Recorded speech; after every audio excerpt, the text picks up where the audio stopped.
Good morning, good afternoon, and or good evening, SMITE fans. Welcome back to the SCC. We got week 3, day 2. I am Supersonic Blood. Joining me for the game between the Yomi Tanukis and the Hex Mambo is our good friend Kaizo here. Kaizo, good to see you so up early in the morning. Yeah, good to be here and good to be back in action, man. And for what it's worth, Blur, before we get started, I just want to say it is so criminal to me that after the identity that Deathwalker put so much work into last year for forging for this Sex Mambo team, they immediately get the name taken away from them, and now they got to play against that roster with, or well, different roster but same name. So that identity a little bit misplaced here, but much more to a significant effect for the Sex Mambo because, the Tanukis, bit of a rougher start than they have. Yeah, a little bit. 0-2 versus 2-0 over the last 2 weeks. Johnny's been absolutely dominating the games that we've seen them run through. Important notes that we do have. Yomi Tanukis are going to be having a sub bring in. They've got Streak Up for the ADC. Emilitu is going over to support. And on that same note, Hex Mambo have Shaq coming in for the support as well. So could be an interesting one for these two teams. Emilitu's not had the best look in the ADC role. Streak Up, you've said before, has been a phenomenal ADC player, and Emilitu now moving to support could be a big shakeup for them. Yeah, it's a very interesting change because I mean, obviously, because that's what the guy played. I think of Emilito, I think of ADC. I think of stuff like the Chronos, I think of split pushing during Worlds, I think of all of this stuff that's very ADC focused in the identity. And I don't think I've ever seen Emil play support, so this will be a first for me. I'm sure that with the competency level he has in dual lane in general, obviously that's got to be something that he's fairly comfortable with. Otherwise, they wouldn't likely put him in that role. They'd get somebody else or they'd get a sub or something. But I definitely 100% know that Streak Up is a very strong ADC. And I'm very excited to see what he's going to be doing, especially alongside somebody with at least a similar play style in that they, both ADCs by trade, both know exactly what the other person wants to do. Should be a whole lot of star power in that dual lane. So going to be interesting to keep an eye over there on, what these changes during this week are going to amount to.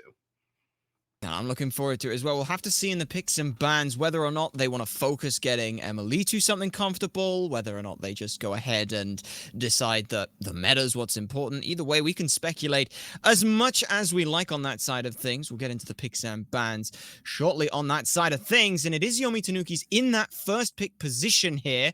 As we said, Rotwin will not be playing this week. That's Emilitu. But in terms of picks and bans, they're kind of going through an interesting phase right now, Kaizo.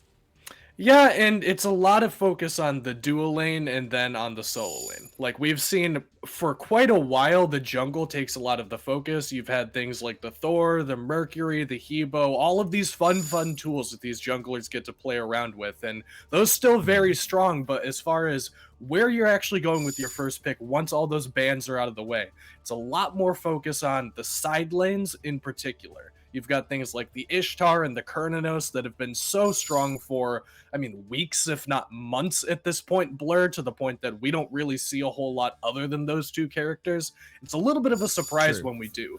Versus, solo lane, you've got stuff like the Guan Yu, which is banned away here, and then the Hercules, which is what a lot of these teams have ended up with in that first pick slot, just because, everything else taken away. That's the most fun toy you've got left to play with.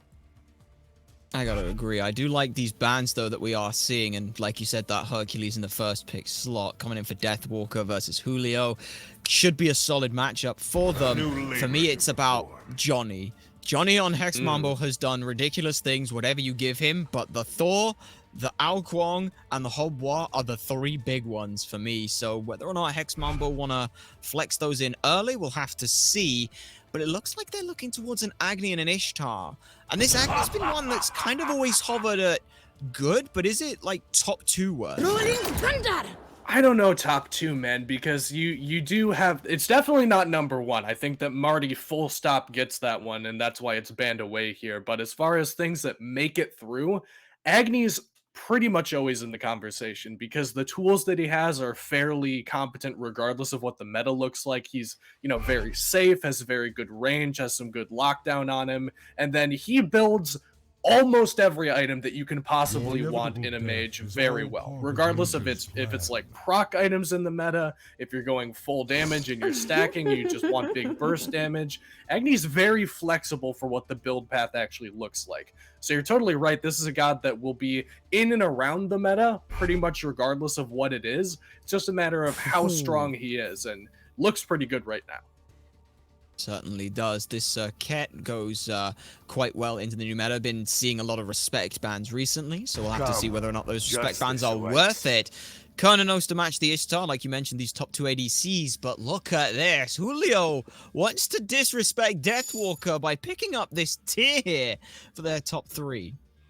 And it is definitely a takeaway from Deathwalker. I mean, you could argue that maybe, you know, Rotwin on the support, or excuse me, Emo on the support could end up picking this Hercules. So I'm not sure what the god pool necessarily looks like there.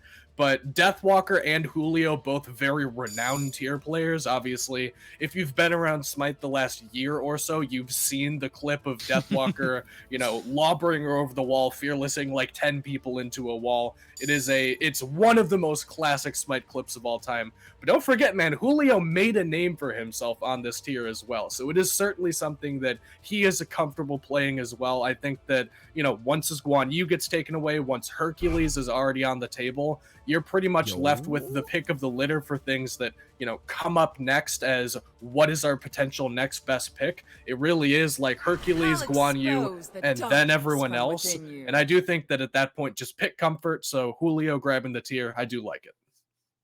You say like that. I'm looking at this Nox. Yesterday we saw this Nox being banned away, and it's sort of this idea of, well, maybe Nox is something that's coming back in for a lot of these SCC teams. Now it's picked up here. Khepri going to be the counter support for the Yomi Tanukis. Ooh. And an interesting last hover. I was going to ask what they want for the mid. Merlin was available, but we're going to bring down the Thunder and the Lightning with the Zeus here. And not a pick I typically associate with Zeros. I mean, I do like Zeros on these big carry potential mages. I do think that, you know, he's a mid laner that has a lot of star power that you want to give him something that he can really carry the game by himself at times on. And Zeus has that potential at least to impact a team fight, but, you know, relies a lot on the pieces around him. I think that without a good front line and without people to, you know, help keep him alive, Zeus does tend to struggle just because it gets dove very effectively. Something like a tier could potentially swallow him and suffocate him, but you know, I think that the Khepri is definitely a good tool to pair alongside him, and I think that Zeus is an interesting way to round out this draft. It was, and Hex Mambo here. The Bakasura was banned away, but in the back of my mind, I'm thinking, hey, Johnny's got a really good Ao Guang, and guess what comes in last pick? That's going to be the Ao Guang, and that will round out this draft. And to be perfectly honest, I think we can pack it up here. It's Johnny on Ao Guang. I think, you know, it's going to be just game over here. But either way, that's picks and bans done. Let's see how game 1 is done. So we make our way on in. Yomi Tanuki looking to try and grab their first win of a game, let alone a set here, versus Hex Mambo, which is, oh boy, that is gonna be a rough one when you're facing your ex-jungler on arguably their best pick. Yeah, I think that, man, when I think of Johnny, the 2 picks that immediately come to mind are the Loki, which he is possibly single-handedly popularized to a certain extent, and then certainly this Ao Guang. I think that it was you that was just telling me fairly recently that, you know, last time we saw this guy pilot the Ao Guang, it was just something crazy, like 13-0 or 13-1 or something ridiculous like that. The guy does not seem to miss on this character. And it is one where, you know, like, Johnny is he's a very, I attribute set to him in a way, Blur, because it's very, I wait for everything else to happen, I jump in, I impact the team fight by myself. It's like the adapting style of play that we see a whole lot of. And I think that Ao Guang just fits that bill very well for Johnny. He can just wait for the team fight to happen, come in, swoop up a kill, go up into the King of the Eastern Seas, and then go for a reset and, you know, keep fighting. I think that Ao Guang for him is a very good pick. I'm very excited to see how he plays on it. I'm looking forward to it. As we can see right now, a little bit of back and forth between the mid lane, a little bit of scrapping over in this duo lane. It is going to be Shaq piloting this Nox pick, but in terms of how this Nox picks works, everyone's always gone, yeah, Nox is a great support, but what is it that she's bringing specifically against the Tanukis this game? It's really good into the Hercules, who needs to really driving strike through you in order to get the big value out of his kit, and you can just drop a Noxdome at somebody's feet, and then, you know, either Deathwalker has beads and is willing to use them, or he's just full stop not going to get the kind of value in a team fight that he's looking for.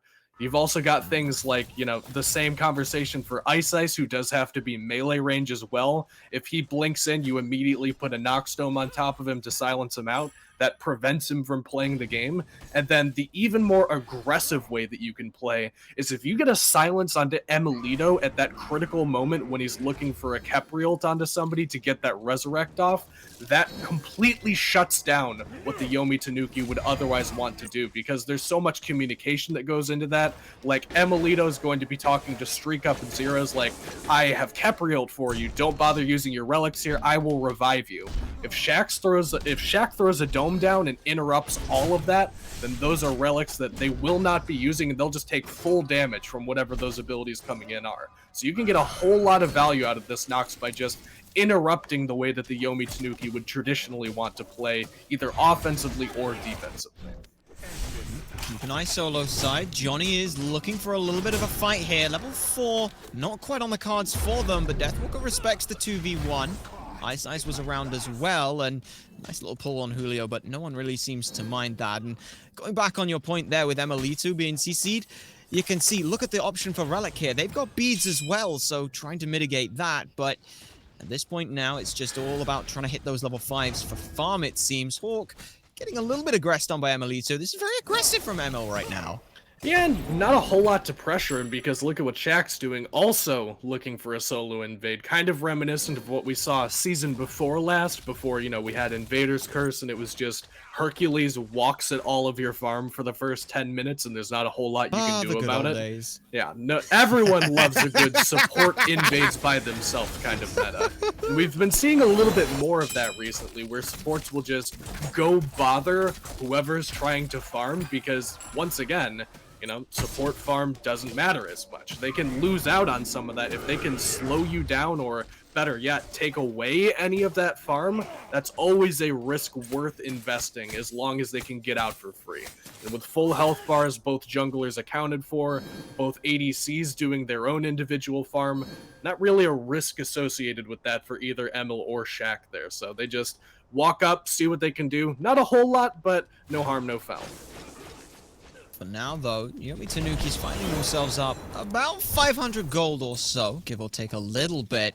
And that's interesting to see, because for my money, Hex Mambo have been doing a pretty good job in pressuring out farm. And talking on that, Johnny going in for a rotation here with level 5. Out comes the Ishtar ult as well, beads it down on Emil, and Streak Up's in a bit of trouble. Blink forward by Johnny, wow. And that's the execute for first blood.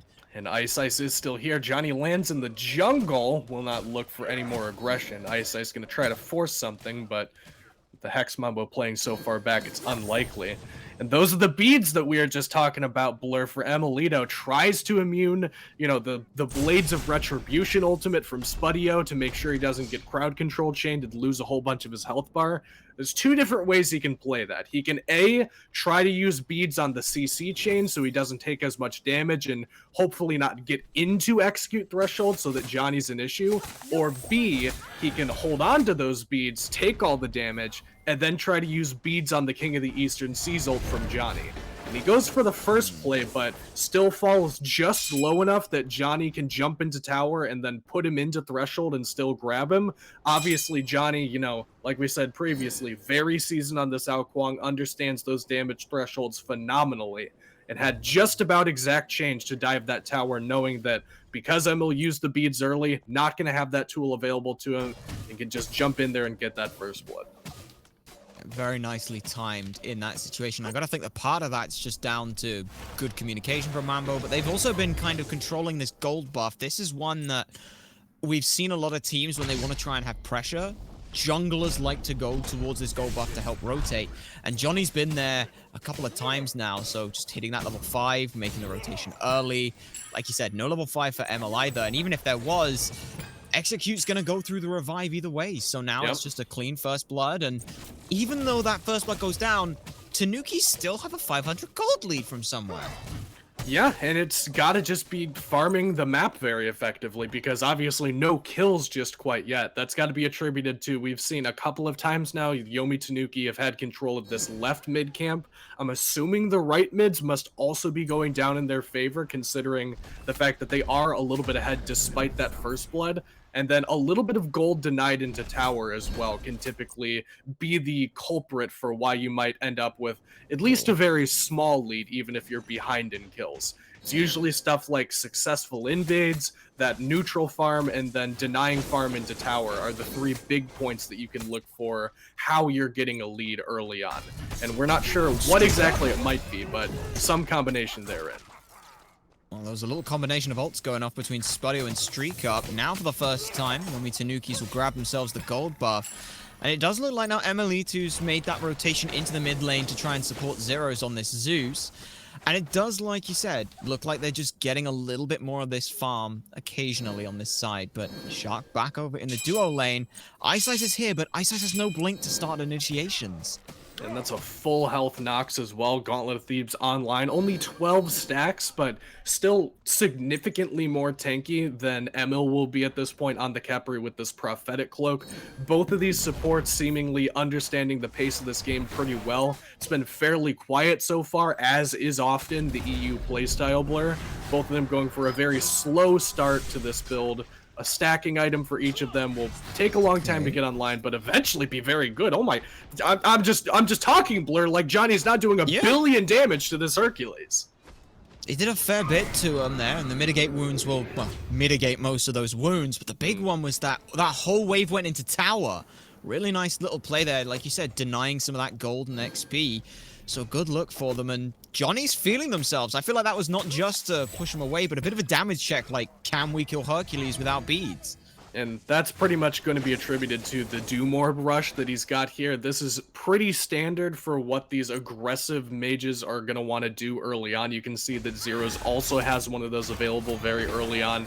Gives you that mobility, which is even more impactful in the jungle, but also gives you a whole bunch of power, gives you some mana sustain, a little bit of utility there as well in the MP5. Just an all-around very good item that, even despite the little bit of nerf that it got, is still a very strong first item. Nice little loop around from Shack onto Streak Up. Will force them away from the gold buff, but it is leashed as Ice Ice makes the rotation. So all in all, that buff will end up going down. No one picks it up just yet, but good attempt for this, for both of these teams. It looks like it may have actually been secured by Hex Mambo. Streak Up's not picking it up. So far it's been relatively quiet. Outside of the first blood onto ML2, everyone's just classic EU chill and micromanaging these farming points. Yeah, EU and chill, man. We love a good EU and chill. And that's definitely what the Hex Mambo are doing right now, because they can kind of just chill with this comp, man. It is very good going into the late game. It comes online probably, you're looking at maybe 5-6 more minutes, and then they can start to fight pretty comfortably. I typically attribute Agni and Ishtar being very good around that level 15 mark onward. That's kind of when all of their kit seems to come to life and the items are there to support them as well. And from that point forward, man, it's really just going to be Johnny hunting down whoever gets this Khepri ult and executing them through that cooldown, because don't forget, the execute will go through that Scarab's Blessing ultimate. That's probably why Johnny liked the pick so much here. It's just very good composition to fight into what the Yomi Tanuki have available. Not to mention the fact that, you know, this Serket is a very good, like, early and middle game character. Falls off a little bit late, but less so now that you kind of have that crit build. Zeros is going to do a whole bunch of damage at all stages of the game, but becomes a little bit easier to dive later on, just because you've got the damage relevant and required to kill him. I do think that the Hex Mambo are, you know, not by any stretch of the imagination just outright won if the game goes late, but if I had to pick my favorite blur, it's probably going to be this Chaos Team draft. It's looking that way, and even against it, you look at the Zeus, you look at the like you said, the crit build. It kind of feels like it's countered out by what this Nox does, where you mentioned just drop a silence on them. Zeus gets to do nothing. They've got Ice gets to do nothing. So it does feel like Hex Mambo will be there in the late game. Does that mean that Yomi Tanuki need to start trying to pull some punches or go for some plays themselves? Because right now, like you said, they've been happy to farm up, but so are Hex Mambo. Yeah, I mean, you can. I don't think, again, that you're on any sort of timer. It's not like you're playing against, I don't know, like Kali or something, where it gets to level 20 full build and you just feel like you've already lost because the character is just that good late.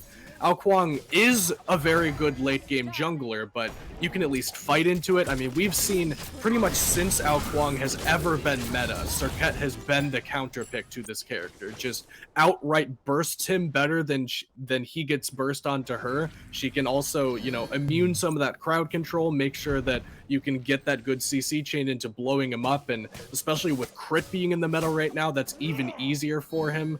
Tanuki have tools required to deal with the Hex Mambo draft. It's not that, you know, we go late and the game is just over. They can start to play pretty aggressively here pretty soon, just now getting some penetration, or at least flat pen online for Zeros on the Zeus, also getting these second relics online, which are going to be so relevant for dealing with Johnny's aggression through the jungle, dealing with these beads forcing backliners of the Hex Mambo.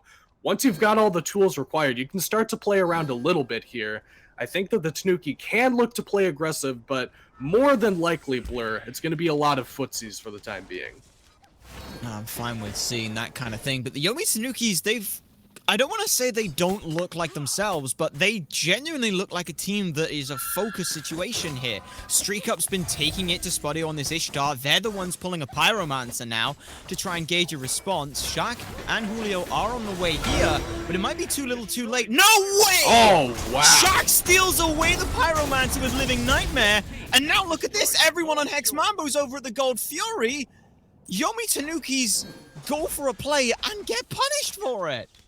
Yeah, that is crazy, man. Like, you don't think of that supportal, so Night Terror at this stage of the game will give you, what, probably like 150 damage with this build. Shaq has less than 0 power. My man's got negative power to work with. Yeah, straight up at this point, though that tankiness is proving useful as they've been able to deal with a lot of what Emilitu wanted to try and CC, and Emil's the one who comes away with half their health bar missing.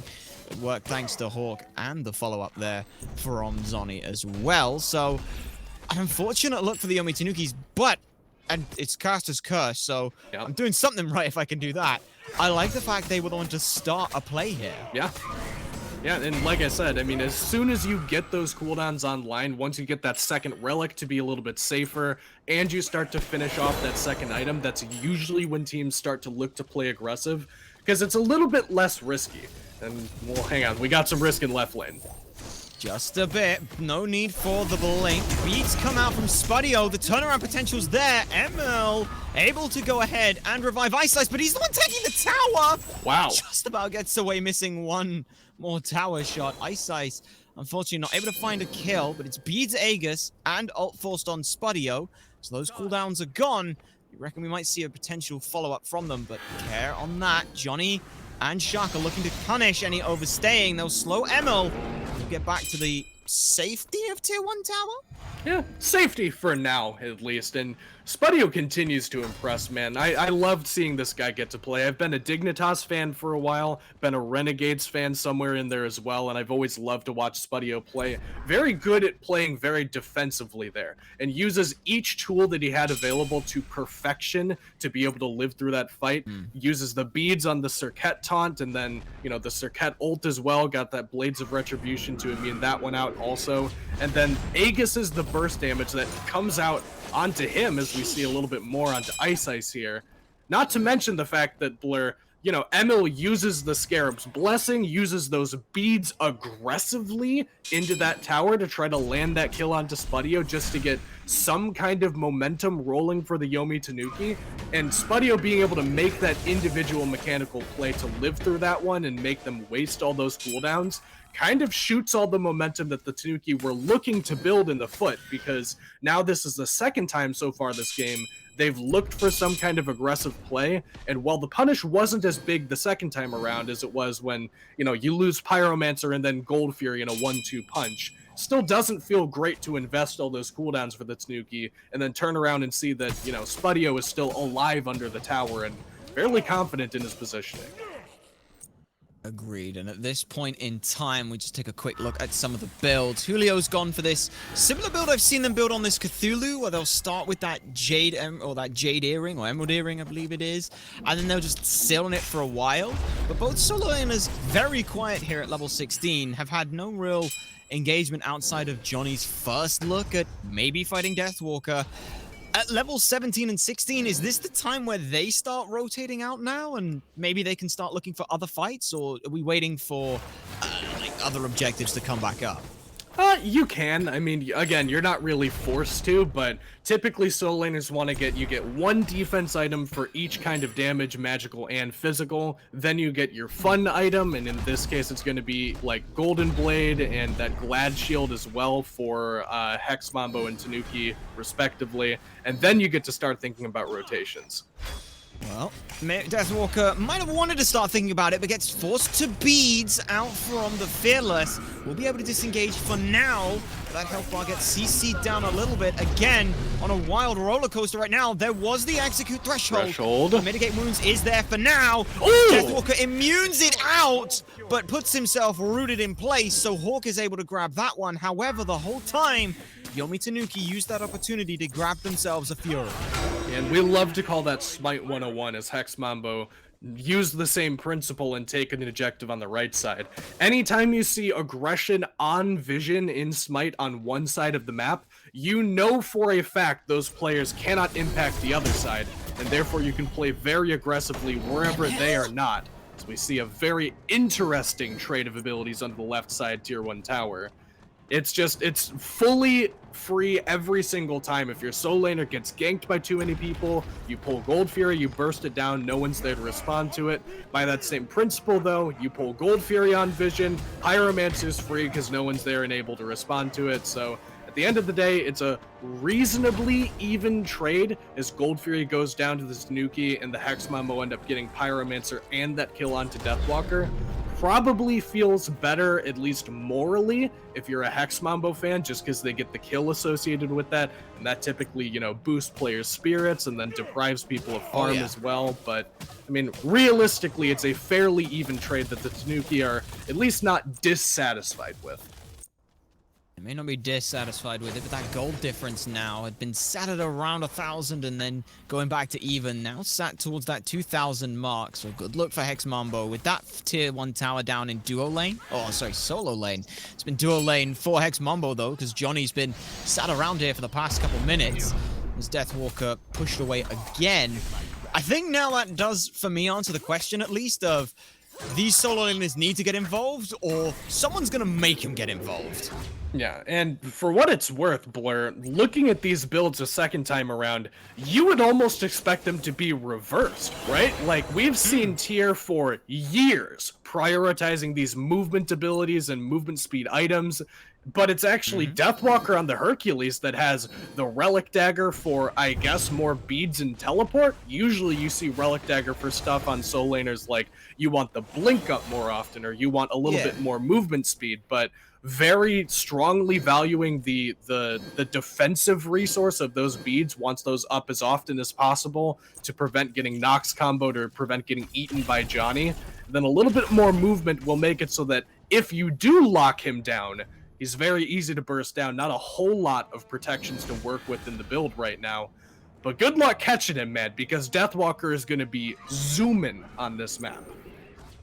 Certainly will be, and I have to think that part of that's to do with that Nox combo, like you mentioned. If you put a puddle on him, he can maneuver himself out without too many issues. At least Deathwalker's plan is there to do that. Now we are going to see a bit more of a rotation in. Zeus already put very low. Hawk is being aggressed on. Good pull back on in. The dash is there, but look at Ice cutting off the retreat, and that's a free pick. Now pull two in with a massive blink, but a fantastic Scarab's Blessing keeps one of them alive. Deathwalker now trying to use that movement speed to full advantage. I mean, the rest of the team there, some great peel, gets them away to safety, leaving this at just a 1 for 9. Johnny's still around the backside, though. They could look to dive this. They might be going for it. Julio's more than comfortable for it. There's the blink from Johnny. Emil's being picked up and keeping everyone away. Zero's forced to beads, leaving Emil under the tier 1 tower, which marks his grave. Deathwalker rotates back in, pushes Johnny, who pushes him right back, and now Spudio's rotation could cause some trouble, but the mitigate wounds is there. So tier 1 tower goes down, and Hex Mambo is starting to turn the pressure on. And they're going to get a good root onto Deathwalker here as well. Johnny, no ult available, but at least try to trade some more damage with Ice Ice. And what looked like a good fight for the Yomi Tanuki, they punish Hawk for getting those beads and Aegis both forced in the mid lane, and then kind of caught with some weird movement. I mean, I think that ideally, obviously we didn't see what happened in mid, but ideally you'd want to go into the safety. The tower ends up running into that Hercules. Right. They're going to run through this Gold Fury too, Blur. My goodness, the crits just hit way too hard there, and Hex Mambo knew that was happening. I just think it was one of those, oh yeah, we'll be there in time, and just did not respect the crit damage. And that's something that the Tanuki's draft does incredibly well, is this burst damage on these objectives. The sustained DPS isn't as crazy high as if you had like a Mercury or something with crit, but Circuit with crit paired with a Zeus in particular gives you an insane amount of burst damage. With those two objectives, they're back to just about even because, I mean, if Hex Mambo are not there when an objective gets pulled, Blur, they can just fully burst it 100 to 0, and then there is nothing that the Chaos team can do about it. This Zeus damage is very much, you drop all your cooldowns at once, you do several thousands of damage to the objective in the blink of an eye, and then you have to wait for a while to get those cooldowns back up. But you pair that with, you know, double crit characters for DPS, it's a much better look.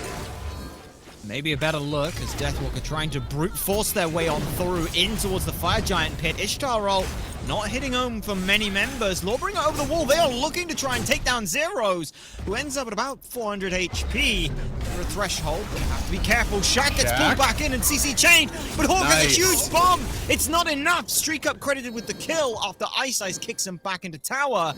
Johnny can't find a home. Deathwalker's got eyes on them, so they'll be forced to disengage.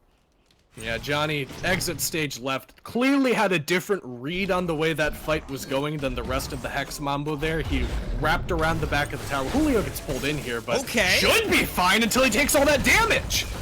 He's okay for now. A lot of it going in from the Zeus, but half health on them. Good CC chain, even onto the tier with that fearless passive, or relentless passive. Not going to worry too much about it either way now. It looks like Fire Giant is the call. Hex Mambo wanted to try and get a pick before they go for it. Weren't so lucky to be able to do so, but Zero seems to be the big target. And Johnny being targeted by Streak up here. Invis is down. He's getting soloed. He's getting soloed, and he's getting so low, but not able to find the kill. His Streak up. These crits, man. What's that crit chance? What's that, 50% crit chance with the items? And they say crit is dead. Yeah, enough is definitely correct, because now Fire Giant's being started up by Emil. Ice Ice and Deathwalker do what they can to zone everyone away, but Hawk is just deleting members. Fire Giant, though, will go down to the Yomi Tanukis. Julio not able to secure that one. But as a result, they still lose Ice Ice, and there's a chase from Hex Mambo, but I don't know if they've got enough gas in the tank. Yeah, they're going to fit Lawbringer over the wall, though, looking for this chase. Nobody around, so we'll have to back up. And it is fortunate that they managed to take down Ice Ice there, because clearly didn't anticipate that he was in any danger, just wanted to jump away, but a good root from Shaq at the same time as those bombs made it happen.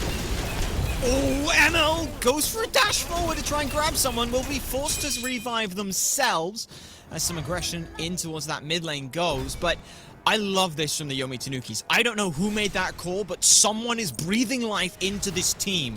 I think last week or week one, when we were seeing this, they get Johnny that low. I think they position at Fire Giant and try and pull members in, not just do the Fire Giant. So I love to see this from this team. And it's a different look playstyle wise from the Tanuki with this change. We don't know if this is a permanent adaptation from them or if this is just like they needed a guy for week 3, but it's definitely a much more aggressive ADC that they've picked up than Emil. Emo loves to just farm for the end of time and then go split push. Streak Up's getting involved, man, one way or the other.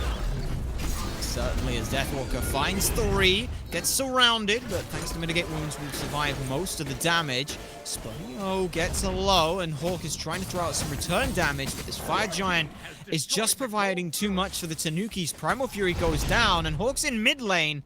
Might have to be careful that way. Deathwalker's got eyes for him. He's got no relics also, so look where Ice is positioned off to the left side. Does get pinged out on one of those wards, so should still be safe, but this is exactly what the Tanuki's ordered, man. You get a Fire Giant when the game is completely even, and you have a very specific objective in mind. I like to talk about the different kinds of Fire Giants that you get when you're playing in competitive Smite. You've got an early Fire Giant where, realistically, it's an opportunity capitalization more than taking a fight and winning it. And that's kind of the situation that Tanukis are in here. You only want to get a gold lead off of this Fire Giant and set up for the next one. And they've kind of done a pretty good job so far, Blur, of transferring a fairly even game into pretty significantly winning one at this point. 4K, not an exorbitant gold lead by any stretch of the imagination at this stage of the game, but considering the Tanuki has been either even or behind for the bulk of this game, getting, you know, that tower in mid, getting that Primal Fury, getting that Pyromancer, all of this is very relevant farm for them to start to pick up and gain some momentum toward this next upcoming fight. It's very unlikely that we see them go for a T2 siege. More often than not, you see them back up and reset. Ooh, ML trying to bait in members. There were some big teamfight ults used in that engagement. ML's low, but still happy to stick around for that Scarab's Blessing as needed. Deathwalker rotates in as well. And that's starting to push some of the damage numbers up a little bit. We've seen there, Zeus starting to climb those damage numbers, 15,008. So just one ult is going to do a lot more towards these team fights, and that's what ML looked like they wanted, to just pull people in for that big circle. Yeah, Emil doing his best eye-wrapper impression and definitely has enough experience required to do so. He does it to some pretty significant effect there. As long as they can manage to get Emilito out of these fights alive, if they make Hex Mambo collapse like that, it's going to be looking pretty good. Hawk getting aggressed on again by Emily2, but doesn't get the duck. Julio's hunting, bro. Unfortunately. Yeah, he's looking for it as Emil's left alone, and there's no one else there. In fact, Emily2 may have to get away with the ult. It may be forced from them, but Johnny's picked up Ice around the back with Deathwalker in tow. Zeros cannot find a hit, Criminal. so Johnny gets to blink! Are you kidding me? Now, though, Julio may be in some trouble themselves, forced to beat, but the rest of the team is there, and Hawk's positioning. That one fireball stops everyone in their tracks. The Fire Giant's up, and it's a 3v5. Yeah, Johnny did take down Ice, as you mentioned in the mid lane, just full-on 1v1. No beads forced out from Ice there, so no ult really came into play, but apparently didn't really need it as the Fire Giant goes down to the Hex Mambo. Ideally, at this stage of the game, Blur, that's a 1v1 you want your Circuit to be taking. Like, this is a character that, for sure, 100% has been proven to have a favorable matchup into the Ao Kuang at pretty much all stages of the game. Definitely early, but with this crit build online, now the Deathbringer also available for Ice, that should have, one would think, been a very favorable matchup for Ice to end up getting that very critical solo kill, then maybe rotating into that fight late and having some kind of impact. But Johnny getting the better of them and then once again successfully penetrating to Emilito, forcing that Scarab's Blessing early and defensively onto himself, as opposed to onto this critical Zeus character or onto Streak Up on this Kernanos. Hex Mambo have a very clear game plan in mind, revolving around bullying Emilito and Johnny just fighting whoever's in front of him. And so far it's been working out for him. Certainly has. We're coming into that 30-minute mark. What was a Yomi Tanuki lead now finds itself at parity with that tier 2 tower in left going down. And now with the next look at an Oni Fury going down as well, things might be going from bad to worse. Johnny also went back, finished up a full Polynomicon on the back, so 2.3 grand in the back pocket there. Now that burst potential is just going to be even harder to deal with. Oh my god, remember when that was the item for Ao Kuang, man? When that what is it called? The Wild Storm was proccing Storm. Polynomicon and just bursting you immediately. Gross. Still the same You're concept gross. here, just not quite as easily applied as we see Hex Mambo. They have nefarious intent here on this tier 2 tower, Blur. Look at the positioning on the sides.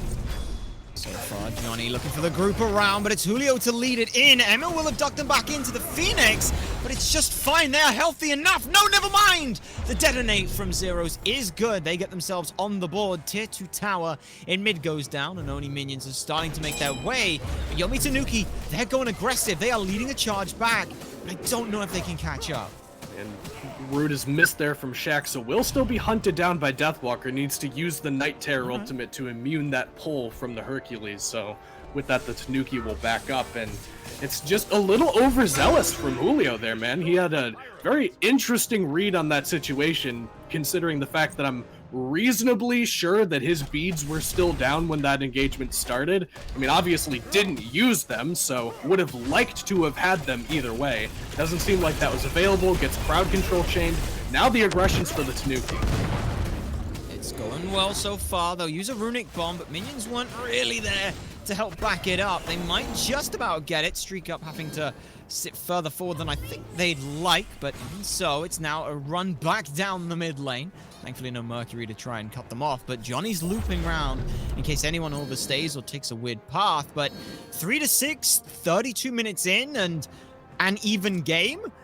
I honestly cannot fault Yomi Tanuki going against what is considerably the best team in EU right now.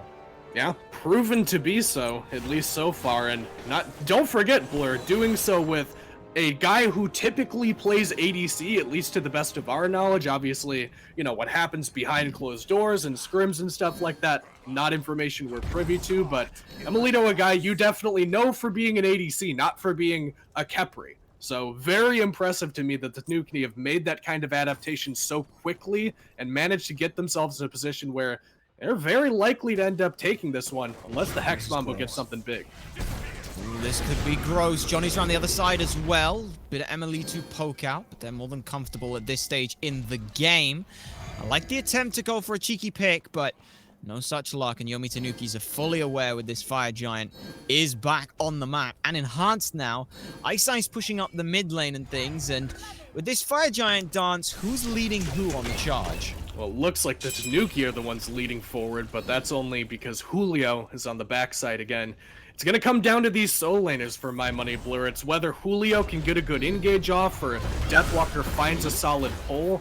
It's honestly also going to be these Nox combos, because if Shaq manages to catch somebody who is not named Emilito with one of these Nox combos, it's a very good start to the fight for Hex Mambo. Emil is so incredibly tanky, especially when he gets CC'd with that Spirit Robe. Deathwalker less so, but as we can see here, also very unlikely to fall to just one of those combos. Everybody's built pretty much completely to counter the opposition, and it's a good engage here to start. Ooh, nice cut off. Julio cannot dash back in. Deathwalker almost able to take down Spudio with a little bit of help from Zeros, but that's another TKO, and the last time we saw something like this, it was Fire Giant for the Yomi Tanuki. Whether or not they'll be able to do so now, Hex Mambo all still around this Fire Giant. No one comfortable just yet to pull it. Emil grabs it, but with the response from Hex Mambo being here, no one's quite comfortable. Spudio's back as well. It's a good look to start it, and Deathwalker's proven that they are very tanky. I just love that he just stands there like, yeah, I'll take 300 damage for this full invest from this Agni, who, by the way, not even a low damage build by any stretch of the imagination. He's got a reasonable amount of penetration. He's got a Soul Reaver. All of that stuff should be dealing damage to Deathwalker, and yet Deathwalker is still just full HP. Like, yeah, what else you got, man? Come on. Like, is that the best you can do? Are you not entertained, Blur? I'm very entertained, and as you can see there on the little graph, as soon as he's anywhere near Emilito, it's 300 of both protections. That is incredibly tanky, almost a cap. Now keep in mind, mitigate wounds as well. He ain't going forward unless he's pressing that 3 first, and then he's even faster and harder to hit. Yeah, both of these solo laners zoom in for sure and gonna have to find some very good utility from their movement because it has been a gridlock in this jungle. Nobody able to really step forward past this halfway point, at least not to get a whole lot of value, but Julio made his way, but now he's collapsed on. He is collapsed on and pushed back towards the safety of the rest of the team, but in this situation of gridlock, keep an eye on the mid lane. Johnny's looking to try and catch Ice in on a rotation, and he'll finally blow him up in 2 shots! He's dead immediately, and now Julio looking for a little bit more, riding that momentum. Shat comes forward, gets pulled, gets pushed back in, but will hit that rock, and now Julio's going in. Go and look for Deathwalker, who CC immunes it out. Deathwalker again, just more than comfortable tanking this up, so it's Fire Giant start. Ice gets beads on Johnny, but the burst was too much as ML tries to lead a charge back on through. This Fire Giant is getting low. Rolling Dawn will not steal away the Fire Giant. Hex Mambo grabbed the first enhanced, and now might be looking for a few more picks. If Zeros has anything to say about it, though, that will be shut down. Julio, however, has other ideas. It's still going, and Johnny's more than happy to keep this chase up. Still have no ice for 18 seconds, so have to respect the fact that Julio can wrap around the back end and grab somebody. No beads available were forced out there for Emilito, so that's a very critical cooldown to keep this Khepri alive. Still has that Scarab's Blessing, though, but Johnny with the King of the Eastern Seas still available. Could be a pretty good counter for that one. Hex Mambo positioned like they want to try to force this one into the Phoenix, even though Ice has already respawned. And every spawn, but Deathwalker's surviving through this initial siege here, and with that, Julio goes ahead and lets Johnny get on in. Runic Bomb not really been used right now. Still not picked up as Deathwalker sitting on under a 3rd HP. Might be in some trouble here, and yeah, I say a 3rd HP. That's execute threshold if Johnny's anywhere nearby. Johnny isn't mid, though, trying to deal with Ice as they get good damage onto Emilito. He should be dead here. Scarab's Blessing forced out, and now that's a very critical piece taken off the table for the Hex Mambo. Play a little bit slower here, Blur, but with that cooldown already unavailable, could be an engage. Could very well be. Deathwalker's beads are forced. Johnny gets picked up, but a beautiful silence there stops any return to push them into the tower.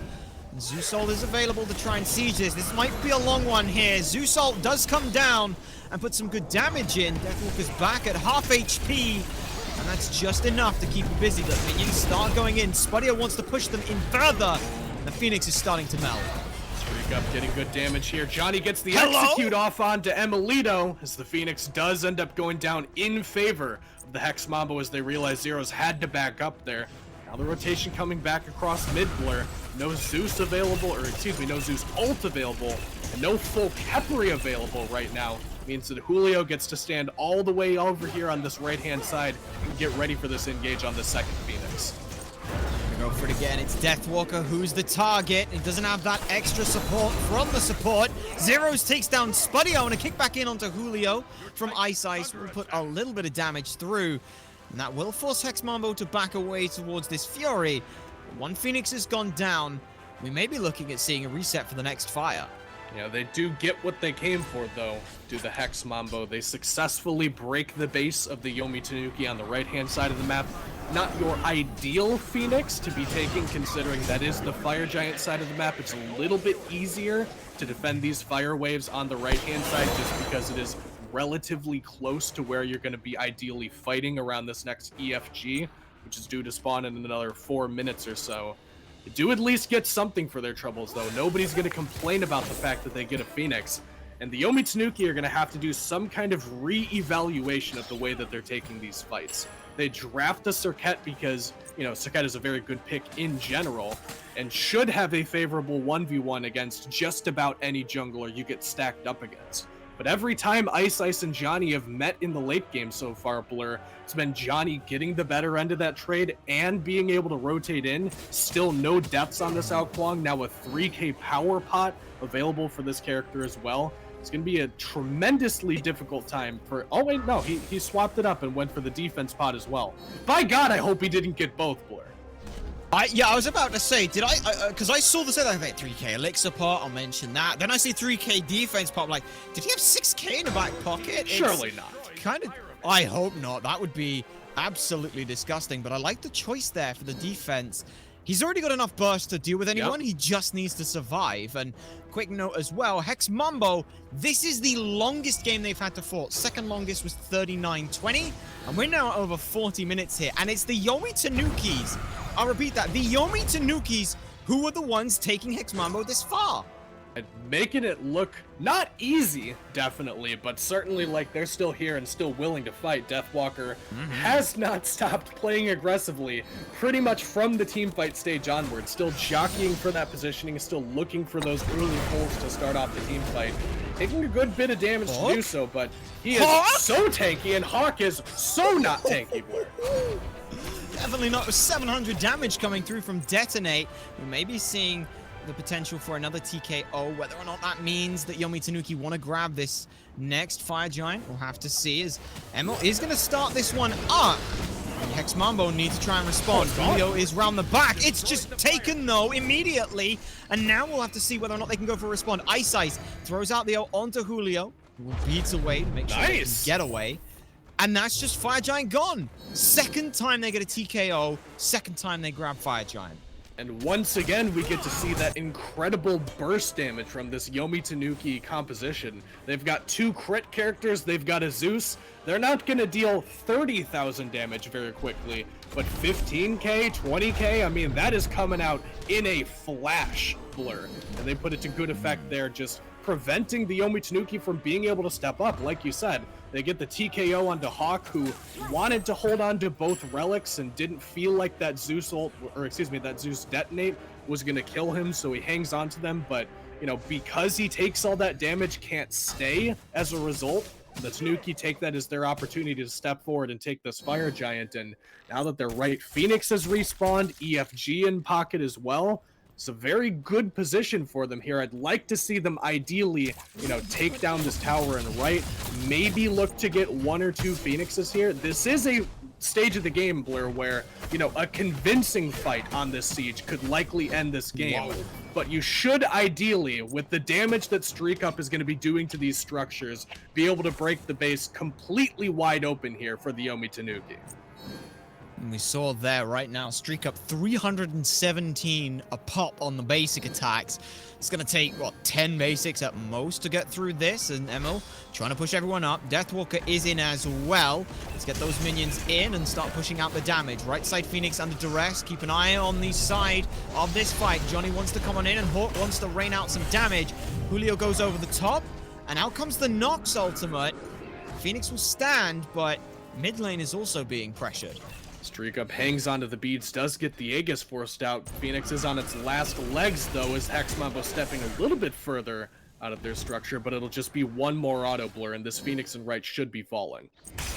Certainly looks to be that way. Julio goes for a big blink, but the Zeus Lightning comes down, pushes everyone else further away. Julio gets pulled back on in. Deathwalker's on 1 HP, but no one can find the last shot. Deathwalker sticks around to throw out the boulder as well, as Johnny finally gets it the worst end of a trade.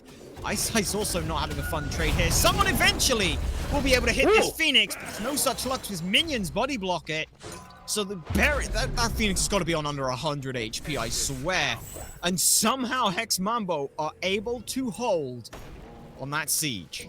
Not somehow, man. It is Shaq on this Nox that makes that happen. Getting a good root onto Streak Up early on in that fight, forcing out the Aegis. Streak Up had the option there to use beads or Aegis on that cooldown because, you know, not silenced, can use either one. Decides that the Aegis is less valuable in the long-term course of that siege and wanted to hang on to the beads in case he gets caught by another stray root at some point when he's in more danger or has to get a Fearless immuned out or King of the Eastern Seas or something like that.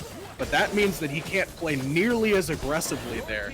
And because of that, he can't step in, can't get that final auto. And even when he did, even after all was said and done, they used the Zeus ult. Deathwalker takes that trade with Julio. Everybody's 1 HP. Shaq successfully eats 3, 4, 5, 6 different auto attacks from Streak Up, making sure to stand between himself and that Phoenix. Streak Up does very good damage to everything on the map right now, players and structures alike, but Shaq just enough health and just enough awareness to be able to stand in front of enough of those autos to preserve that Phoenix. Now both teams looking at a very low health Phoenix and an EFG walking back into the pit. And it certainly is, and we'll keep an eye on Ice, who's pushing up that mid lane right now. That may force Hex Mambo to either try and overcommit to a fight, or just try and burst down this Fire Giant here. They will trade out mid Phoenix by the looks of it for this Fire Giant. Deathwalker's in, but Emil's not going to be able to do much to help it. Hex Mambo grabbed the Fire Giant here. They'll lose mid Phoenix and probably right as Phoenix. Well. They're okay with this because Streak Up's getting detonated down in the backside, but just about gets away. Johnny, though, has been spotted out, and Streak Up pushes them away. Into the backline goes Julio, and now it's Johnny's time to roam and dome. And he gets that kill down. Streak Up very low, but look at Ice, he's going for the end. Oh, but Spudio's come back in time, as has Hawk as well. This should spell the end for this one. Ice put on ice as well, and now Julio can tank up this mid Phoenix. It was an attempt to go for a base race there, and unfortunately Yomi Tanuki couldn't stop Hex Mambo on fire. They couldn't stop them running down the rest of the team, and now I don't think they're going to be able to stop them taking down this Titan. It's only Julio and Johnny so far, as Johnny has to beat it away, and with that, that should pretty much spell the end. This Titan is getting low.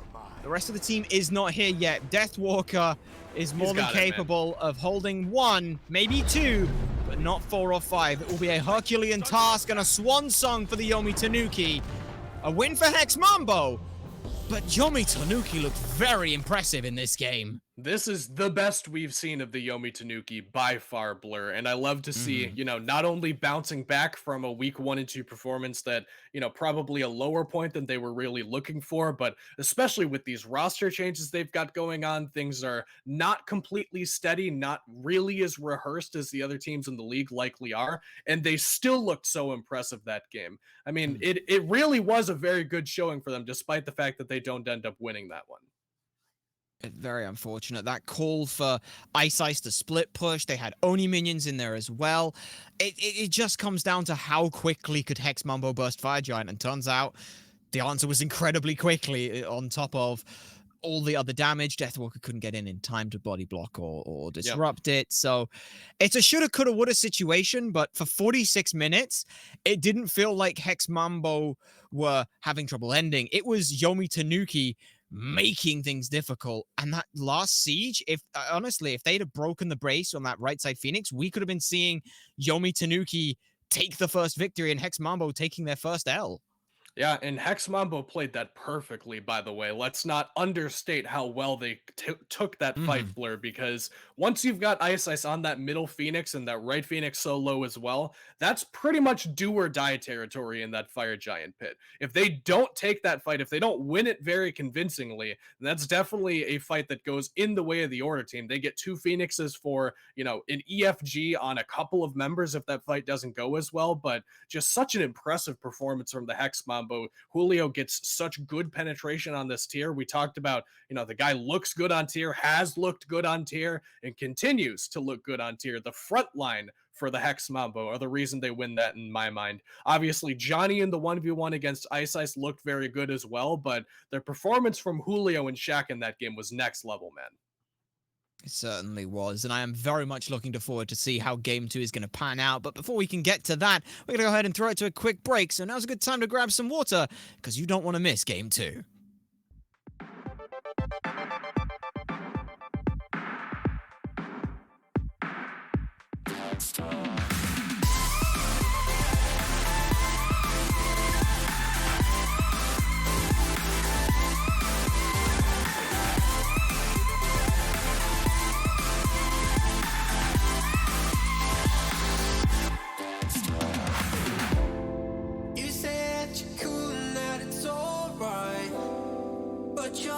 Something that don't feel right. You know life is better when we just talk.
while it lasted. I thought that we were forever. I didn't know any better. Took a second chance, trusted you again. I feel shattered. Broken strings, cause you play me like a violin. Shame on me for all your 7 deadly sins. Had it all, but you craved attention. Drowning in your own reflection. Put me down just to see me get back up again. 6 feet under and you're ready to give all the pain. If I was your new addition, you make me part of your equation. Shattered from the past, wish you were my last. Shattered me to pieces like broken glass.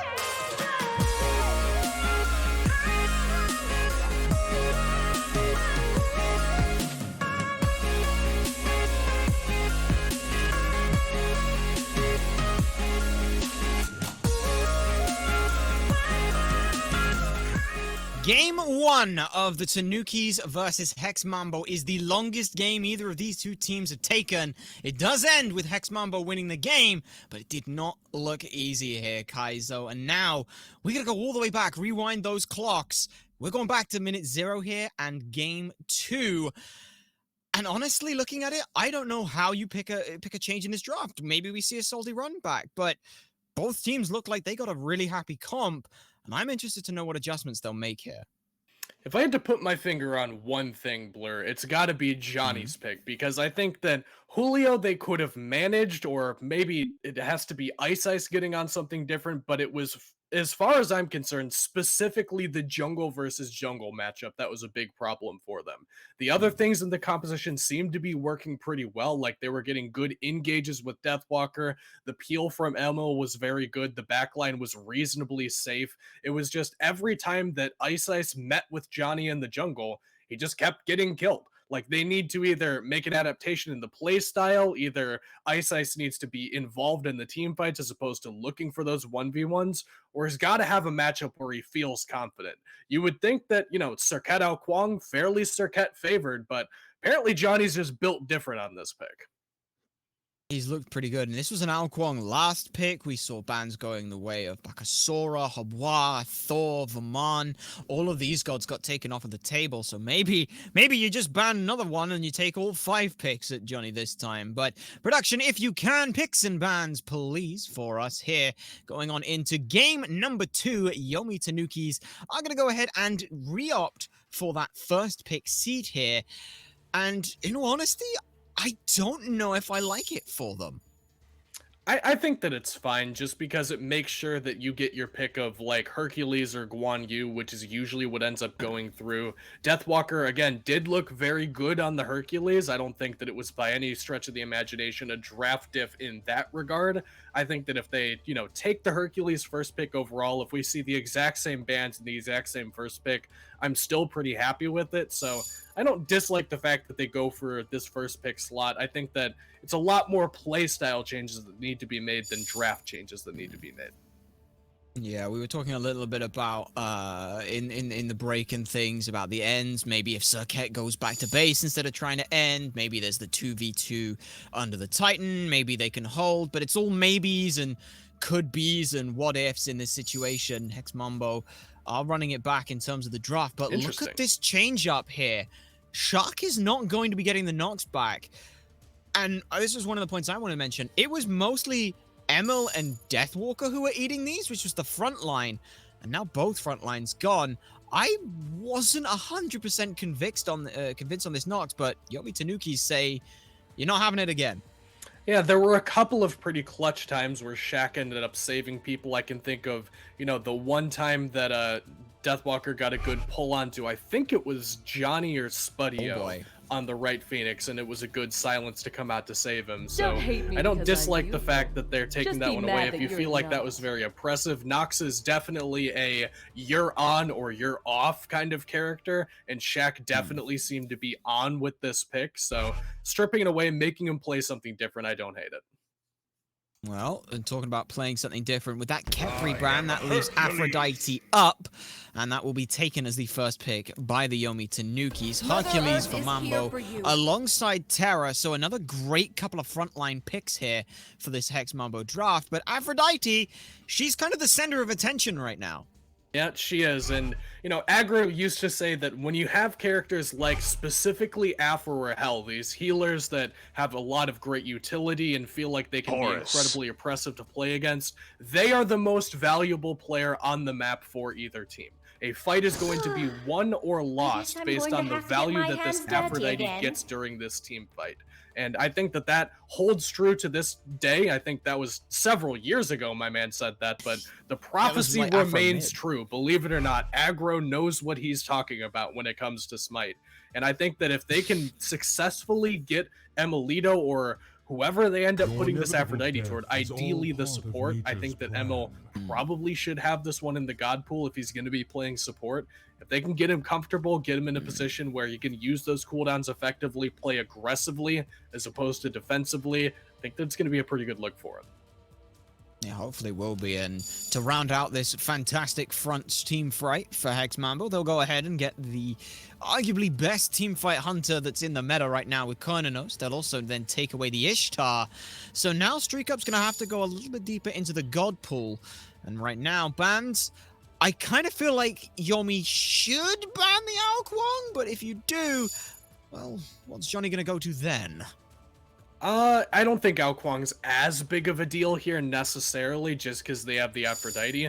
Obviously, pretty well proven that Johnny gets the better of the Serket versus Ao Kuang matchup. I think that that goes without saying at this point, but at least when it comes to going on the rest of the team and actually involving himself in the team fights proper, Aphrodite ult is a much better tool to deal with what the aggression coming from Johnny is going to look like than that Scarab's Blessing, where, you know, Emilito was forced to either like use it on damage or try to cleanse the Ao Kuang ult. You can do both at the same time with this Aphrodite ult while providing healing and some protection. So it would be a little bit more difficult for Johnny to go for the dive, but again, got the better of the 1v1, still not a horrible option just because Ice clearly isn't comfortable in that matchup. Doesn't appear to be at that point, but they're going to go back to the circuit again anyway to try and deal with some of the healing front line from the Terra and the Hercules, which could be of some use here. Merlin, one of the priorities my children, mid lane, and take over this land. And it's a Tiamat now for Zeros in the mid lane. Oh, hey, fam. And it's going to be Streak Up going towards this Jingwei. I wonder if Emil had some impact in persuading that Jingwei pick. He very well might have, because that's a character that both of these players are very comfortable with. I definitely think of Streak Up when I think of Jingwei players, and it's going to be quite good into this Hercules. You get knocked up, you just use that dash to get away from it, but this could throw a wrench in the plans for sure. If Johnny ends up locking in this Awilix, that means that every time that Streak Up on this Jingwei would ideally like to be able to just get a knock-up from Hercules, get a knock-up from himself, and dash out, now that is so much more dangerous. Now you've got to be playing around your beads cooldowns. You got to be using those dashes when you actually need to, as opposed to for a little bit more luxury utility. And it also makes sure that Zeros is less comfortable jumping into or out of combat on this Tiamat, which is so crucial to this character, where you need to use that cooldown if you want access to the other side of your abilities. Agreed. In fact, I think Horus as well, that 3, the whole glide protector's surge, I think that counts as a jump as well. So Serket, Horus, Tiamat, Jingwei, all 4 of these gods are going to have trouble for this Awilish here as we go on in to game 2. It's going to come down to Johnny's discretion as to who they end up focusing here. And honestly, we saw a lot of bit of pressure into the duo lane. Are we expecting something similar from Johnny on this pick? I would say so, only because, again, you have to pretty much put as much attention on this Aphrodite as possible, otherwise you're going to give them full value. If Emilito is comfortable in this game and can use their cooldowns how they would like to, it is a completely different landscape than if you have pressure on them. If Emilito has their druthers, they're going to link to Zeros, they're going to link to Ice, just dive into the enemy team and do a whole bunch of damage. Whereas, you know, if you put the aggression onto them, if you make them play defensively, then it's going to end up where they have to use the undying love for self-peel as what is going on here, man? I'm trying to talk about something else. You guys are losing creeps on the initial pull. Yep, I think something happened on the jungle path thing. It's almost interesting, but they still lose one of them. They still lose a second one. Not only are they going to be later into the game, but look at this. Hex Mambo, they're already there. This is, this feels like one of those ones in scrims where you just go, yeah, can we just restart? Yeah, like something clearly went wrong there. And, you know, the AI on those Cyclopses on the back camps is a little weird at times. You could see that instead of going on around the right side and following them to that choke point where you would traditionally want to clear those creeps at, they instead split the difference, and one went right and two went left and circled around, and that can be very difficult to deal with because you're not sure, did it reset? Is it going somewhere else? Are they on holiday? Do we have to go somewhere to find them? And because of that, you know, the stall makes it so that they now lose lane pressure really, really hard against a Terra level 2, which ideally you wouldn't want that to be the case. I think that Kernanos can maybe get pressure basically by himself in this lane against the Jing Wei, but certainly a lot easier when, you know, the dual lane doesn't show up for a good while. I mean, I'll be honest, I thought this was some new start where they'd worked out a pathing so they can take out 4 of them, then bring the other 2 to purple buff, and I was like, oh my god, that's incredible. Whether that was the intention or not, we'll never know, but we do see now that Yomi Tanuki have bounced back a little bit in the duo lane. Ice Make the rotation for the gold buff. And now they're looking to try and pressure out for these right side mid camps. Johnny's here, and Zeros and Ice will have to meet up as well. And in terms of the mid lane damage, it's a little bit, but wave clear, probably going to go in favor of Merlin, who's just got more buttons to press, I'd have to imagine, right? Yeah, and that'll change a little bit later once Zeros has that Celestial Onslaught, a couple more points in that ability so he can clear basically with that cooldown alone. A little bit surprised that they're not electing to fight over these mid camps, though. That's a little bit shocking to me as we see some aggression in dual lane. Good stun there onto both players from Shaq, and we will actually see that aggression I was talking about. Blink is available for Johnny here. Johnny just trying to get aggressive onto Ice, but good game sense and awareness. They will not just go ahead and mindlessly farm, recognize the potential damage there. Will not secure the camp, but will just go ahead and trade those away. So buff invaded here, and they are pinged out. And like you said, blue buff is available. So Johnny and Julio will go ahead and start trying to that one. Ice might go for an invade of their own. Yeah, Ice is going to wrap around the back end, and Julio was there in case Ice contested Johnny on that blue buff invade, therefore allowing Ice to get to this blue buff basically uncontested. Gonna have to make some creative footwork to get out of this one. Oh boy. No blink available to them. There's the ultimate from the Earthbreaker from Julio. They catch the dash though, and that's a big one. Johnny showing up Ice again in game 2. And you could see exactly the thought process that was going through Ice's head there. He had limited mana to work with. Ideally, if you had all of your resources, you taunt the Awilish off of you, and then you dash away so that that can't get interrupted. But Ice had so little mana to work with, could only use one or the other, and at that point only could use the dash to get out of that one. So Johnny just stays on him, auto-attacks him, waiting for that Deathbane to come out, and then as soon as you see frame 1 of that Deathbane, Johnny pops the Feather Step to cripple out that ability and make sure that Ice can't get any additional damage there. Julio puts damage over the top with the boulder, just enough damage required to kill them, and in an excellent fashion, they use all of the tools they had available to shut down what Ice wanted to do. Johnny is so impressive to me, man. I love watching this guy play. Yeah, I just want to watch Johnny's cam like the entire time. As someone who absolutely detests junglers and playing jungle, that's saying a lot because their game mechanics, the micro in the macro moment is so impressive for me to see. As now we can see that Johnny trying to just ratchet up a little bit of pressure. It's spilling a little bit towards that mid lane, and now ML2's gone ahead and made the rotation. But talking about ML here, opting for an interesting start. They started what I thought was going to be Chronos Pendant, but then dipped on over towards the Prophetic Cloak. And that's definitely for the early game mana that Aphrodite in the support role typically struggles with. Don't forget, this is a mage by trade who used to have some pretty good tools available, like the Pendulum of Ages is very, or excuse me, Sands of Time is very good for keeping your mana sustained. That's what you're used to having. Because you don't get that good MP5, you need an external source for it. So he goes for the Lost Artifact, which he'll end up building anyway because you want the Chronos Pendant at some point. Gives you the cooldowns, or excuse me, the MP5 required without a whole lot of investment. Nice work from Deathwalker, keeping off 2 members, but getting very low in the process, pulled back on up, and taken down by Johnny Ice. More interested in the camp, pulled back over the wall.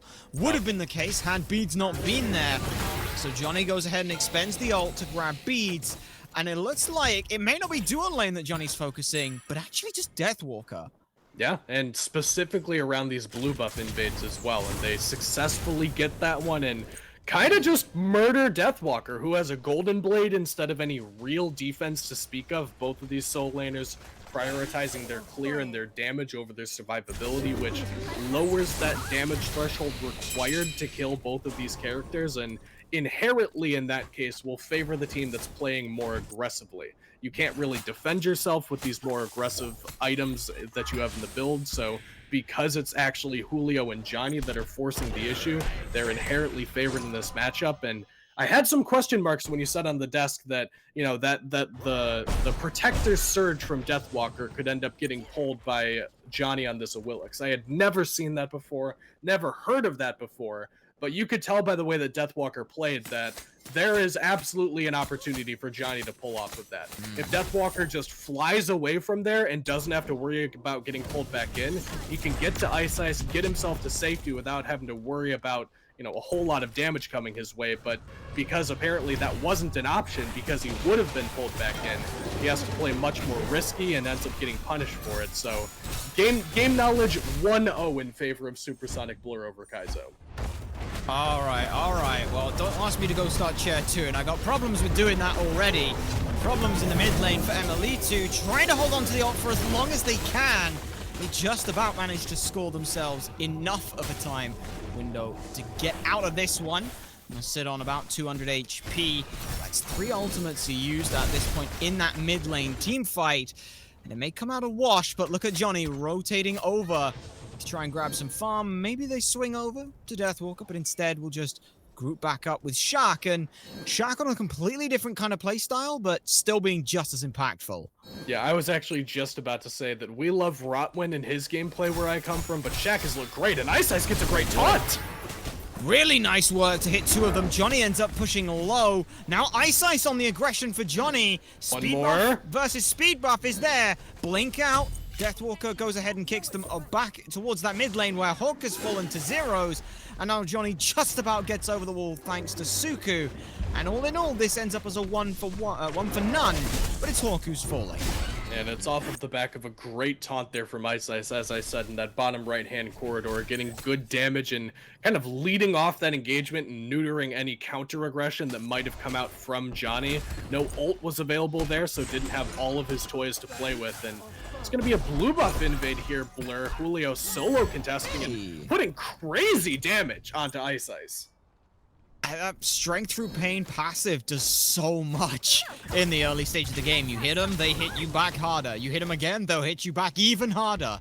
And Hercules can certainly start swinging for the fences for those knockout punches against Ice. And the invade, though successful, that to me at least shows that Yomi Tanuki have some life in them. Yeah, and you can't really afford to play passively if you're going to be playing this Serpent.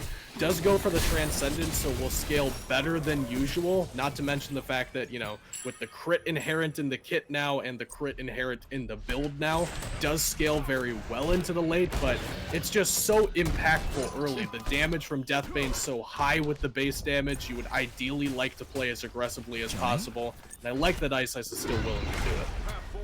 Johnny just goes ahead and shows up to Deathwalker into the skies. He's just about able to get Deathwalker out of there.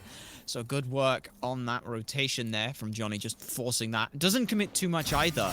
And that's how much respect they're putting on his name at this point. Yeah, and you pretty much have to force out the solo lane as well. I don't think that you're really inspiring anybody with attention to the duo lane just because the Kurnanos should get the better of this matchup, but Jingwei should also be incredibly safe here, unless Ice has something to say about it. Ice in the ambush, set it up, knocked one over the wall. He's Spuddy so throws boned. out the ultimate as well. Streak up, taken to half Or HP. not. There's a big rotation from the rest of Hex Mambo. It's a 4v4 situation here around the Gold Fury pit. Shark forced to use the ultimate to be a bit aggressive here. Emil very far Walls. forward, gets isolated out. Johnny looking for a potential pickup, but it's not needed. Shark's the one who takes down the kill. And now they're all around the Gold Fury. If they can find one more or push everyone away, I wouldn't be surprised if they go for it. Ice gets forced to beads as the ult comes out again. And they're just going to take him down regardless of it. Oh my god, I hate to just spend all set long slurping Johnny in his gameplay, but it has looked so good, man. He blinks forward for the gravity surge, and we'll see Streak Up look for the 1v4, but won't be able to find it. Johnny is playing hot, man. Like, I love to talk about players that play with momentum and play with confidence, and Johnny is a player who, for the last several years, has been in that category. He has been the guy who he picks Loki jungle, and you're like, Loki jungle's not good. Why is he Loki jungle? And then he runs you with Loki jungle. He's always been so impressive. Again, Deathwalker forced into the ultimate. Tankier this time, thanks to the regrowth, but even so, still gets put low, and that ultimate is never going to be on cooldown when Johnny's on the map. And so now we're seeing that fall through. It was 4-1 on the kills. About 1,000 gold lead so far for Hex Mambo at this point. Pyromancer is being started by Tanukis. Thankfully, there's no one around to steal this one away. Yeah, Shaq is on the scenery and in the Don't do it again. but will not be able to take that one away. At least gets to get a good clap on Emilito for his troubles, and no prophetic cloak available, so won't get any value there. Prophetic instead built by Emilito here, who going for a bit of a slower build. I think that you do probably need the prophetic on Aphrodite support just because it gives you good survivability. You want to be close to somebody anyway, so the auras are always going to be impactful for you. Not to mention, okay, late or early game is Aphrodite, but much better late game, so you really want to lean into that as much as possible. I think it's a pretty slow start, but a pretty, like, necessary one for this pick, versus the Terra, who can just kind of go Gauntlet of Thebes, probably going to be a Spirit Robe or something next, could be a Magi's here to just avoid some of the aggression from Ice, and then is kind of chilling for at least the time being. Hex Mambo are more than likely going to be your favored team to be playing aggressively for the next 3 to 5 minutes, not only because of the lead, but also because of the gods that they have drafted. Owilish very good right now, or excuse me, Kurnanos much better than Jingwei right now. Should be pretty good. Oh, that's a dash. Oh, Streak Up dashed back into lane, and there's 3 members around them. Bedagus are forced. This tower is no safe haven for them. Spuddy credited with the kill. But great work to go ahead and try and punish this one. Even if they got a TKO, I think they'd have been happy, but seeing Streak Up beads and had no ult, or dash in with no ult, he was dead to rights. And where I come from, we like to call that an ADC war crime, because there's no reason to send 3 people between his towers, and there's also no reason for Streak Up to go, man, I shouldn't dash to lane here, because there's going to be 3 people between my towers. Spuddy looking to try and get a little aggressive now without having to worry about the duo lane side of things. Will go ahead and start leading a bit of a charge. Johnny taunted away, but it's Hawk now pushing forward. Johnny blinks on through, and Emilito's health bar is just about able to withstand all of this, as Shark now causing some trouble and attention here. Ice finds one on Spuddy to grab the beads. Lovebirds comes out with Undying Love as well.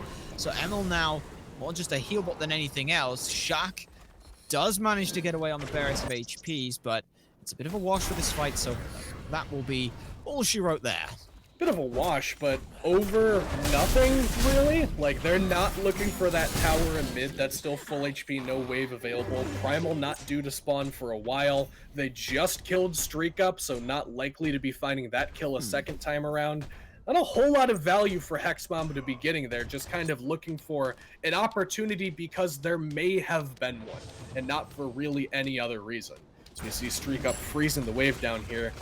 this is the counterplay. Take notes, ADC players at home. If you're struggling in your games, if you're getting focused down, you're getting camped by a jungler, this is what you do when you get forced out of your lane. You stand on your tier 2 tower line and make the enemy team come to you to get that farm. Streak Up is going nowhere for the foreseeable future and is just going to be last hitting these minions, making sure that A, he gets all of that farm and won't miss out on any of it, and B, Spudio doesn't get any of that farm. Now, you might be saying, Blur, the other side of that is, well, you can just do an objective if that's the case, and yeah, I was going to say that. That's a bit more of an issue, because now that 1,000 gold leads creaking up towards that 2,000 mark. Ice finding Shaq, but a great wild hunt as Ice forced into an awkward spot. The Undying Love will bail them out from this one. It's, like you mentioned, Streak Up couldn't be involved in this engagement, so Spudio more than comfortable at this point. And now the question is how do Yomi Tanuki start dealing with this? As Hex Mambo is starting to call the shots, and Hex Mambo are starting to cause some problems. Shaq maybe in some trouble, but we'll be able to disengage. Keep an eye on that into the skies. Horus is coming down, only bringing themselves, but nice work from Hawk to put out a little bit of damage. Zero's again knocked up, but it's now time for Julio. Great blink, but a great taunt immediately shuts down Julio's attempt at any real damage. And they're going to get a stun onto him as well. Still looking for a little more aggression here.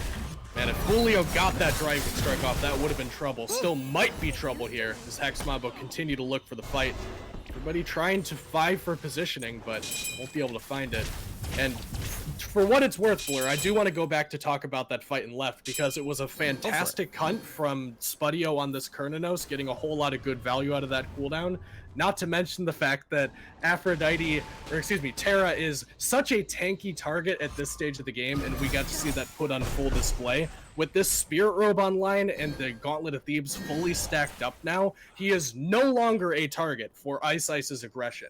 And they proved that once, and they proved that twice in the mid lane there, with two separate forms of aggression onto Shaq on this Terra. He is just straight up not going down as easily anymore. Well, ML also still trying to get tankier, but not in a good spot. Pulled back in off of the knockup from Julio and the Hercules. Deathwalker now pushes everyone further away, thanks to a little bit of work from the Tiamat Whirlwind. And so now Pyromancer being looked at. First I thought it might be fire, but we're only 17.5 minutes in. Streak Up's made the rotation, a bit faster than Spudio's, thanks to that passive. And so as a result, Yomi will go ahead and grab Pyromancer, but Emil was just too far forward. And so as a result, an unfortunate spot means that Emil goes down. Deathwalker, forced to the skies, will be able to get out of here much tankier than laning phase, so won't be dying in the course of that ultimate, but doesn't look like they're done with him, actually. Johnny's still hunting this one down. Oh, nice feather step over the damage from Deathwalker. There are the beads. Will he be able to even get to safety? The answer is yes. Julio not wanting to dive this, and Ice also not feeling comfortable with that, but I want to point out an interesting thing about Ice here. Last game, we saw that second item was Jotun's Wrath. High pen, high CDR, makes a lot of sense. Now they're going for what I believe is Stone of Binding here.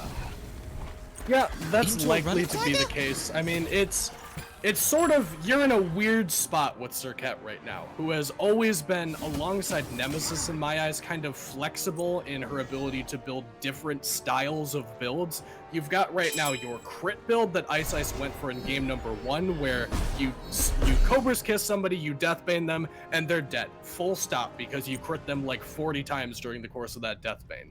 And then you've got this utility build that Ice is going for here. Good power and good cooldown from the Transcendence, and then some good utility higher or lower blink cooldown from the Relic Dagger, some additional penetration on targets that you're crowd controlling with the Stone of Binding. You're a little bit safer and can play a little bit more aggressively here, as the Hex Mambo are on fire. They're looking to try and call a response time, knock on the glass, see who responds. The answer is most members from Yomi Tanuki, as Emil focused out a little bit of CC, but should be able to heal this one up. Ice looping around the side as well. And as you can see, not doing too bad of a job. Deathwalker coming in from the right, and Hex Mambo just, again, not happy to not overcommit to that. We'll just go ahead and say, all right, you're around. I'm a little surprised that Tanuki didn't play aggressively there, seeing Julio just fully back in front of them, and now they're going in. They're trying to go ahead and fight Shark there, who will just about be able to dash away.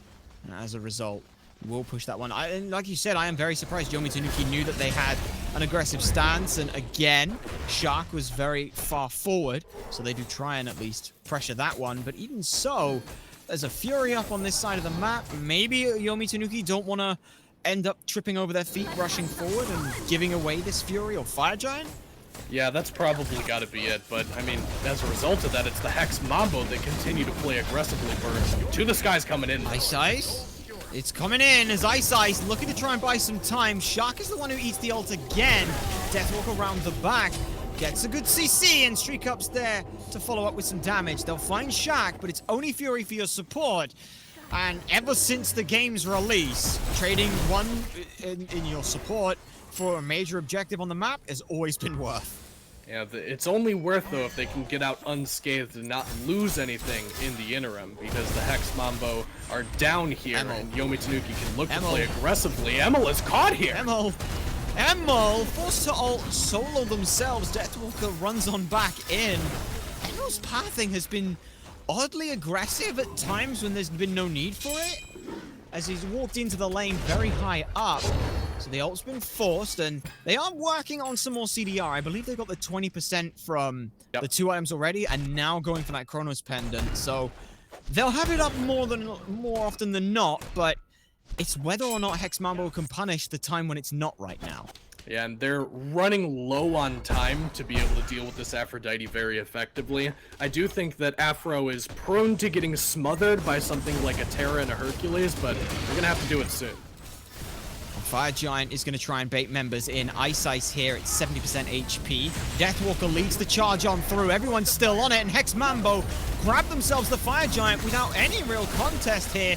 Ice throws out the ult again onto Shark, but in the process eats way too much damage. Into the Skies gets a couple members out, but again, Emil is so far forward on this pig, trying to keep members away, but Julio's forcing ults from Streak Up, and a big two-man taunt comes back in. Johnny not able to get a pullback off of it, throws out the ult, but Emil's still gonna end up going down here to Johnny nonetheless. And they do successfully land the kill onto the Aphrodite. That looked dicey there for the Hex Mambo, chasing that deep. Zero's got some very good value out of some of those Tiamat cooldowns into that corridor, chunking just about everybody on the Hex Mambo pretty low and threatening them for stepping forward even further. But securing the kill, and more importantly securing the Fire Giant, is going to be very big there for Hex Mambo, who kind of a second time in a row, Blur, get to just step up, pull that objective, and see what the response time is. Yomi Tanuki have been around, kind of, sort of, to both of those Fire Giant pulls, but this time, the full commit from Hex Mambo proved that I don't think either time that they were there, the Yomi Tanuki were really sold on the idea of trying to defend that objective. They somewhat contested both times and fully contested neither time, which results in the Hex Mambo getting a pretty good fight after they do finally feel forced to step too far forward. And once again, you called it out previously, Emilito, the pathing has been a little sketchy on this Aphrodite. No movement ability in the kit, gets some movement speed if she's linked to somebody, but nothing quite like she would necessarily need to stay safe with the pathing that Emil's had. That is a threat to a lot of these support players, especially the less experienced ones, is getting bullied for the position. It's so hard to stand forward in the front line ahead of your backliners, taking all the damage and knowing where is safe and where is not. Emilito having a bit of a more difficulty with that one in Game 2 than Game 1, but at least so far it hasn't lost them the game. It is putting them in a bit of a precarious spot, though. Certainly is, as left side and mid tier 2s have gone down. That's a lot of gold going into the pockets of Hex Mambo, pushing themselves up to a 5,000 gold lead here at just over 24 minutes. They may be setting up for another Primal Fury, and Johnny can split push down over on this right-hand side if they are so inclined here. But like you said, Emil's positioning is something that may need to be worked on. But it's the fact that Hex Mambo are able to punish it that I think is the important one. I always work on the phrase of, it's not a throw if your opponent can't catch. And Hex Mambo have been able to catch him out almost every single time that he's been in these spots. Now Streak Up, trying to catch out some members from Hex Mambo. Deathwalker goes and ults as well if anyone tried to stick around, but Hex Mambo, they don't commit anything. They just say, all right, let's back. Yeah, and I love that play, actually, from Yomi Tanuki, because nothing is going on until Fire Giant spawns in another 50 seconds or so. A couple of members of Hex Mambo still had not reset and spent that gold that they just got from that siege, and because of that, if Yomi Tanuki could find a fight there and force Hex Mambo to take it, then it would actually be probably the best fight that they're going to get for at least the next 5 or 10 minutes. And it's a low percentage play, but there's very little risk associated with it. So the fact that they go for it there, even investing the To the Skies, which should be up by the time Fire Giant is pulled and started to look at very significantly or realistically, I think that it's a pretty worthwhile investment for the Tanukis. They lose nothing and had an opportunity to gain something, no matter how small that chance was. The only thing is now, because they didn't get that fight, they're in a pretty dire spot here, 6k down with Fire Giant spawning once more. It is spawned, and this time, all members looking to try and be involved. Ice once again on this mid lane, trying to push out. Ooh, potentially take a fight with Johnny as they've got themselves a spectral armor. So again, more of this tanky utility being able to survive when they ult kind of a build. But they need to be around if they want to do that, as Fire Giant Pit is in Hex Mambo's control right now. And I don't see any way for the Yomi Tanuki to push him off. It's got to be Ice making something happen, baiting somebody to go on him, and could also be Deathwalker looking for something onto Julio. Oh, two-man pickup on Julio. Julio drops down to about 70% HP. Johnny's still waiting in the wings, and every time they don't see where Johnny is, they've got to worry about all of these knockups. But both teams now looking to try and give each other a breather and say, okay, let's go rebuy wards, set back up for this next one, as Pyromancer might be the bait of a fight for Hex Mambo here. They grab that Pyromancer, but now we're kind of in that stall-out Fire Giant dance phase, it seems. And Julio looking for the aggression once more. We saw both Hercules players so far this set being the driving force in all of these engagements around the Fire Giant pit. Julio, no exception to that rule, got the Winged Blade online, so very unlikely to be falling as a result of the slows coming out of the Yomi Tanuki, giving him a bit more movement speed to kind of jockey for positioning, make it a little easier to fish for these knockups for him. And it's really just both of these teams looking for their engagement. It's got to be a pull from Julio is pretty much the only engage that the Hex Mambo really have shy of just full committing onto the enemy team. Whereas the Yomi Tanuki have to get some kind of engage from Ice, bait a bunch of players to go on him in the backline, or find somebody out of position to the point that Deathwalker can land a knockup on them. Otherwise, it is really difficult for both of these teams to engage on one another. And that probably is, Blur, why we see Ice going for this more tanky build. He's kind of got to play initiator. He can't afford to just be getting bursted for going in. He sort of has to be a pseudo third or second and a half frontliner for this Yomi Tanuki roster if they want to be able to make anything happen. And you can see, just keeping on Emo, looking to try and get a little bit aggressive to stack some or to gas someone up. Deathwalker forced to bead. Johnny did ult as well, so at the very least, not going to have to worry about that. Julio still just trying to push everyone out. And now with that TKO, keep in mind Deathwalker does have the teleport available, but Hex Mambo are burning this Fire Giant down to half. And with that, in this case, Yomi Tanuki just go ahead and steal it. They'll say thank you very much for that one. Into the Skies might go ahead and pull many members out. Zeros gets left high and dry. Will Beads, will Aegis, will get Shells. And the rest of the team will make sure that they will get all 5 members with this Fire Giant around their waist. Hex Mambo were low, but they are dissatisfied with the way that went, so they're going to rotate over to this Oni Fury. And I wish that I saw what stole that, Blur, because that is an unlikely one for the Yomi Tanuki, considering how dominant the control of the pit has been for Hex Mambo. Julio stepping up and forcing the cooldowns has been very effective so far. I'm getting word from production it was Deathbane, so Ice making it happen in there with that tanky build. Low damage threshold, but still worthwhile to get in there, at least try to make something happen.